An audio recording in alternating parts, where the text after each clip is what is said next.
History in the making. All eyes on Iowa tonight as the last Republican presidential debate in Iowa takes place before the caucuses on Monday, but the frontrunner won't be there. Donald Trump, of course, has declined the invitation, yes, from this debate. Instead, he's going to be holding his own news conference at the very same time. And our own news reporter, Glenna Milberg, is ready. She's there live in Des Moines with the crowds. Glenna. A news conference, a full-on event. This is not a pity party. No, this is an in-your-face Trumpness event, a fundraiser for veterans, but absolutely the anti-debate. There are a few protesters here at Drake University in Des Moines. Very few. We can count them on one hand. 1, 2, 3, 4. But take a look at the line to get into the Trump event, which starts in about an hour.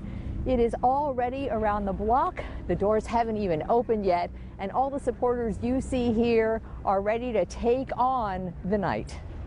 The line started before lunch. When Donald Trump arranged an anti-debate event, supporters followed. You know, I think this event's really a microcosm of Trump's campaign. He's saying, you know, F the media, F the RNC. We're going to do our own thing and talk directly to the people. My father is a Trump without the billions of dollars, so I'm used to that type of mentality. What type of mentality is that? He's a business owner, and he's very black and white, speaks his mind, very blunt, has a lot of integrity. Trump supporters are convinced their #1 polling candidate has trumped the debate host, Fox Network, stolen the spotlight. But others, especially supporters of #2 Ted Cruz, think Trump found an excuse to miss what would be a high-risk, aggressive debate. The world's press and the candidates are here. We found Dr. Ben Carson's wife on the plane to Des Moines, unfazed by his drop in the polls. The town halls that he's been having, people have been coming out for.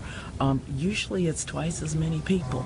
Wow. And so he does 2 of them back to back because the fire marshals won't let all the people go in one room. Iowans have been bombarded by political messages this week as they prepare to be first in the nation to weigh in, some for the first time in their lives. To be more involved, I've got some thoughts and emotions about what's going on, and to hopefully be a part of the solution.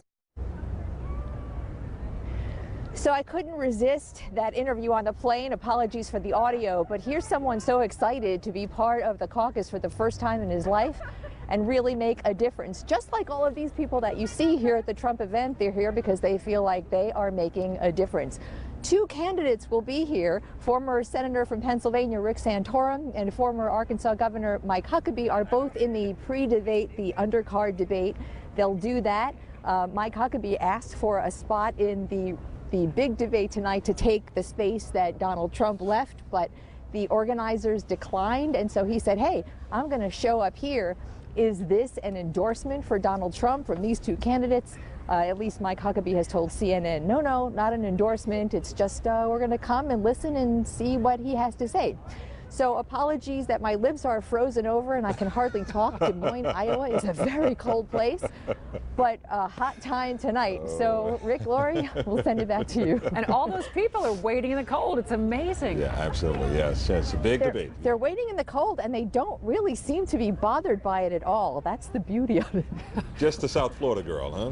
Yes, you get inside. And you can bet